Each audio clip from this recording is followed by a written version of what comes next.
Hello and welcome back to the PharmaVerse Podcast. I'm your host, Michael Pietrack. And if you're a leader or an aspiring leader in the pharmaceutical industry, well, then you're in the right place because we interview the brightest stars from all the corners of the pharma universe. The PharmaVerse Podcast is powered by K. Bassman International, the leader in pharma and biotech recruiting. We're also sponsored by Executive Biotech Advisors, a trusted consulting resource in the biotech industry. Today, we're joined by Kirk Shepard, MD, the Chief Medical Officer at PDS Biotechnology. He's also the co-founder of the Medical Affairs Professional Society, or MAPS, and the Oncology Voices Network, OVN, which is based on the best-selling book, Voices of Oncology. So much to discuss. I can't wait for you to meet him. So, Kirk Shepard, welcome to the PharmaVerse. Thank you, Michael. Glad to be here. Well, I've been the one that's been excited. I've been after you for a while to be on here, and I'm so excited to talk about this new thing that you have going on, Oncology Voices Network. I'm proud to be a visionary partner to support it. But tell our audience what OVN is.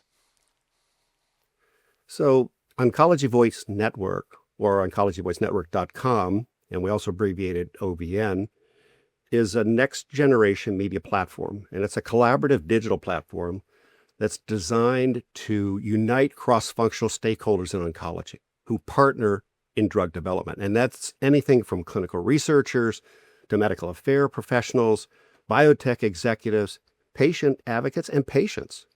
It was created in partnership with Forbes. The newly released book, Voices of Oncology, was where the idea came from as far as starting an OVN platform. So we're hopeful that this will help bridge the gap between information, data, and collaboration and give meaningful connections and content and tools to accelerate the impact in cancer care. Key features, for instance, are like the hundreds of articles that we've already brought into the site, podcasts, and it's free. Well, tell us about the book. This seems really interesting. Yeah, the idea of OVN originated with the book. Voices of Oncology was just launched, the book, 10 weeks ago, and I'm happy to say it's #1 Amazon bestseller in 5 categories already. We've had wonderful reviews. Surprisingly, besides pharmaceutical development persons, also reviews from patient advocacy and patients, and persons just beginning in oncology drug development or trying to learn about the individual roles that are important in drug development. The full title of the book is Voices of Oncology, Fostering a Collaborative Community of Experts to Accelerate Cancer Cures. The book builds on the interviews and insights of 35 distinguished expert contributors from the oncology landscape. And we were honored to have Dr. Paul Bunn, who's a past winner of ASCO's most prestigious recognition in clinical research and basic and translational research. The Karnofsky Award winner wrote the foreword for our book. So I knew we were onto something special when every oncology expert we approached said, yes, I'd be happy to be an author. I'd be happy to be a voice. I just wonder why this hasn't been written about before. It's about time. And then upon finishing the book, the author started asking the next questions. How do we make the insights that we express in the book come alive and help with collaboration? Hence, OVN. So it's important to note that the book, Voices of Oncology, and OVN are not about oncology scientific data or information, but it's about how to become a better drug developer and a better partner to others in oncology drug development to better understand their roles besides their own that will hopefully facilitate faster cures. So our mission is simple: to break silos, encourage cross-functional collaboration, and accelerate the development of life-saving cancer treatments. Who wouldn't be behind that mission? That's great. And we can find the book on Amazon? Exactly. Okay, great. As an author myself, it's so amazing how books sort of become, like, once they're published, they kind of take on this life of their own.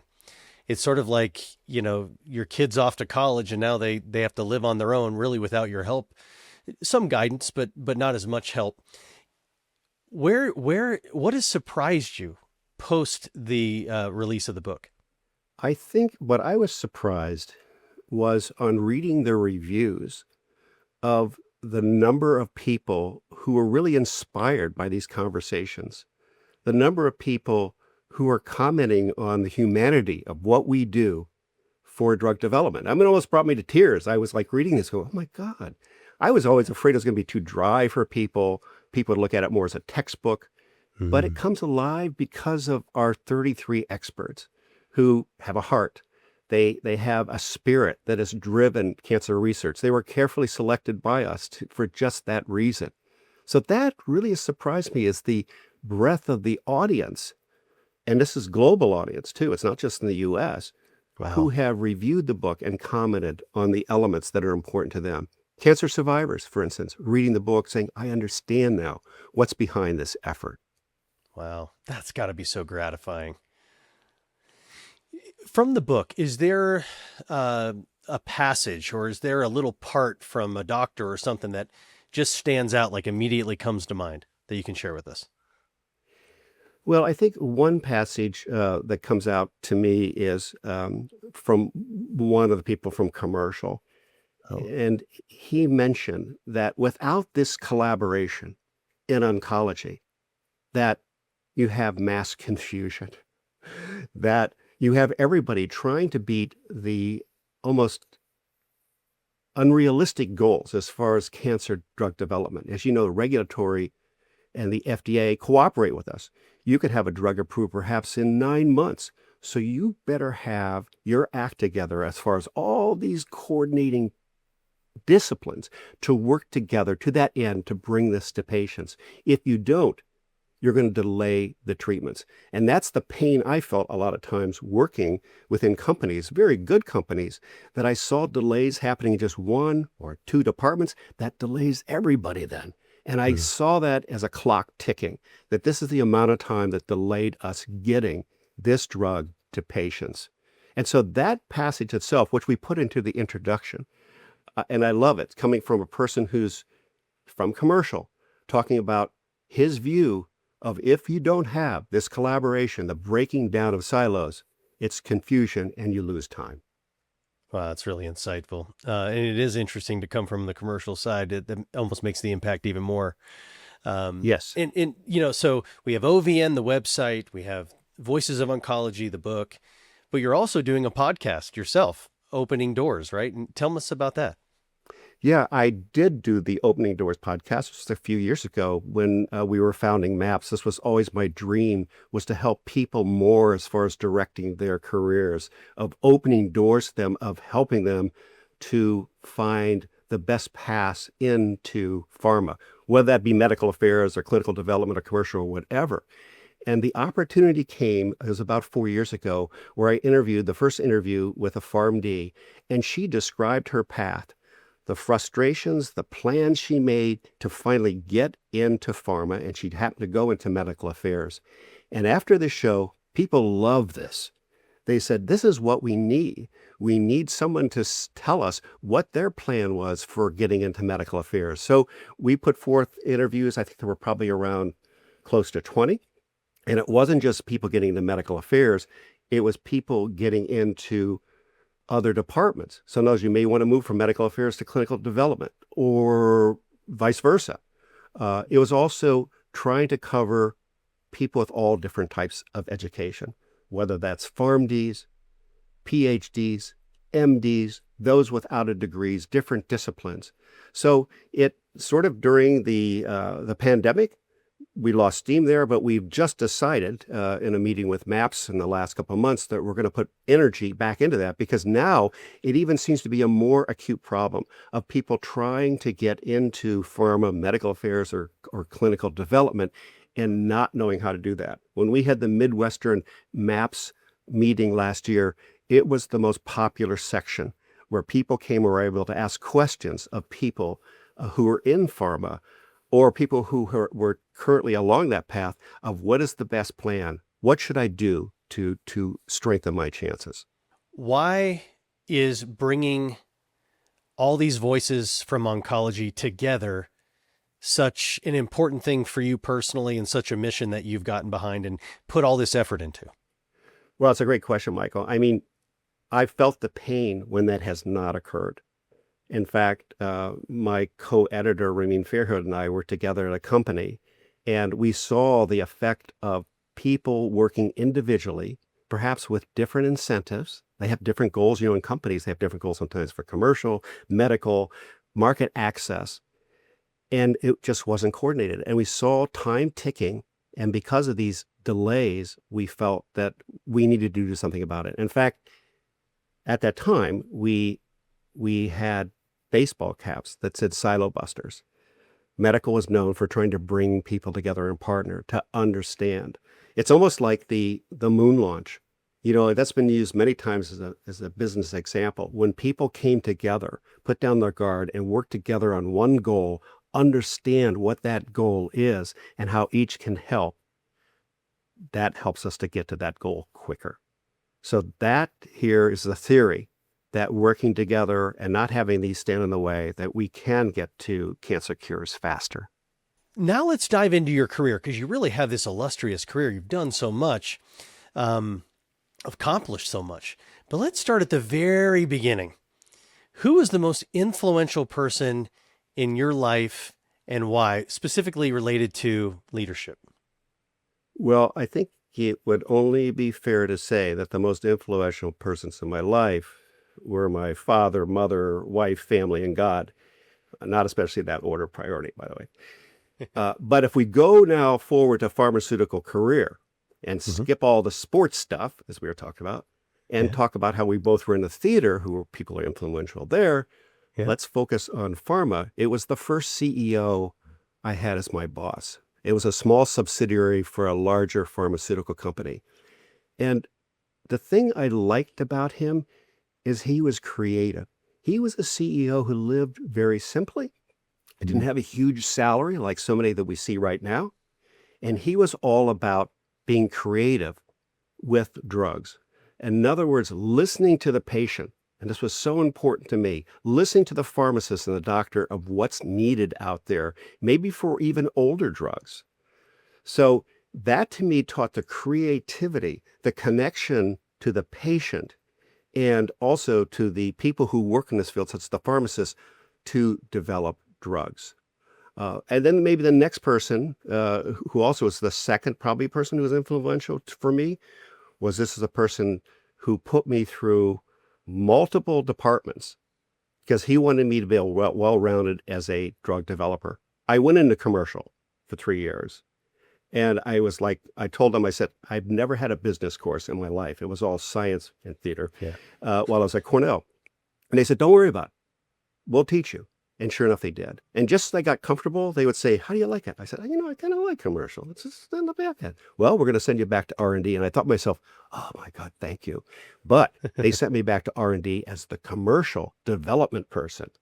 So this person, this other CEO who put me through all of these different tours of duty was certainly influential.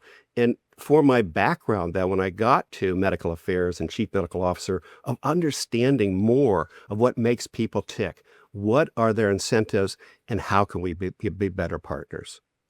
A lot of leadership insights in there. And you have mentioned sports and theater. I was so surprised to hear that you were a football player, right? And a theater minor? So football and sports, I was also a wrestler, were my entire life. I never even stepped in a theater. I didn't hang around with the theater people. I liked them, but I just didn't. It was a completely different world. So I went to Cornell to play football. Oh yeah, and also to get an education and to wrestle. Well, I got hurt every year in football, so I never got to wrestle. But I was a center and a lineman.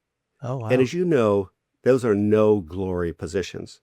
Those are people who, as a center, I touched the ball, and the only people who noticed me were when I made a mistake. Right. If you hiked it over his head or whatever. But you never got anybody after the game say, hey, good hiking, Kirk. That was wonderful how you got that ball to the quarterback, So that taught me the sense of teamwork. I was still proud of my part in the team. We had a very good team there at the time. We had a person who was a runner who was a second at the Heisman Trophy. He didn't get it, but he was second place. So we got a lot of recognition and we had a good team. But it also taught me about work ethic, of working hard. As you know, being in sports, It teaches you work hard, you're going to get return for that. And it also taught me about keeping score. I mean, with our people, we like to keep metrics in the medical affairs department or as a CMO about how are we doing? You got to have some goals as far as saying that we're winning. So sports to me was my whole life until I was hurt.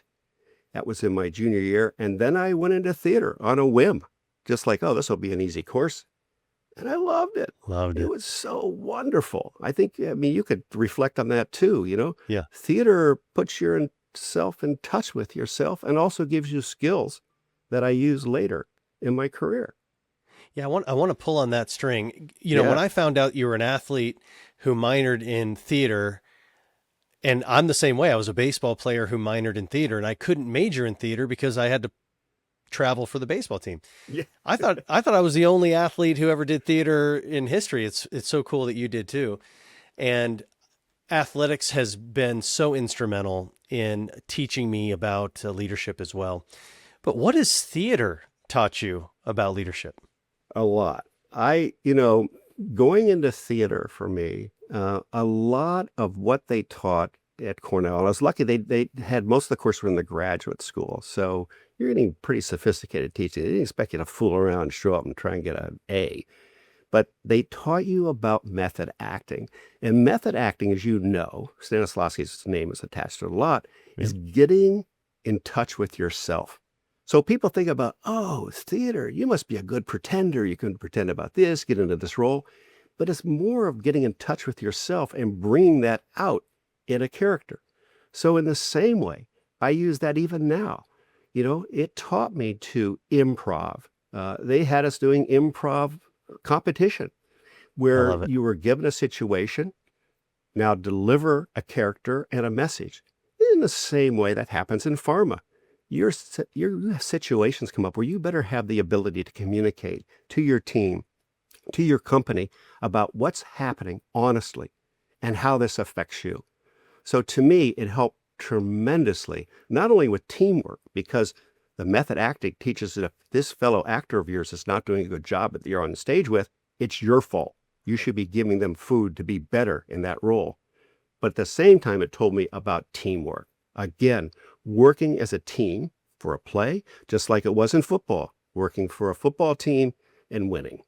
So very important to me. And I might add that first CEO who hired me, you would have loved him because of your theater background. He also was in the theater and was a disc jockey later. And we found a book where he was part of a comic team that went around in his early years when he was younger. So that was that CEO that I had. That's cool. Because being a podcaster is kind of like being a disc jockey.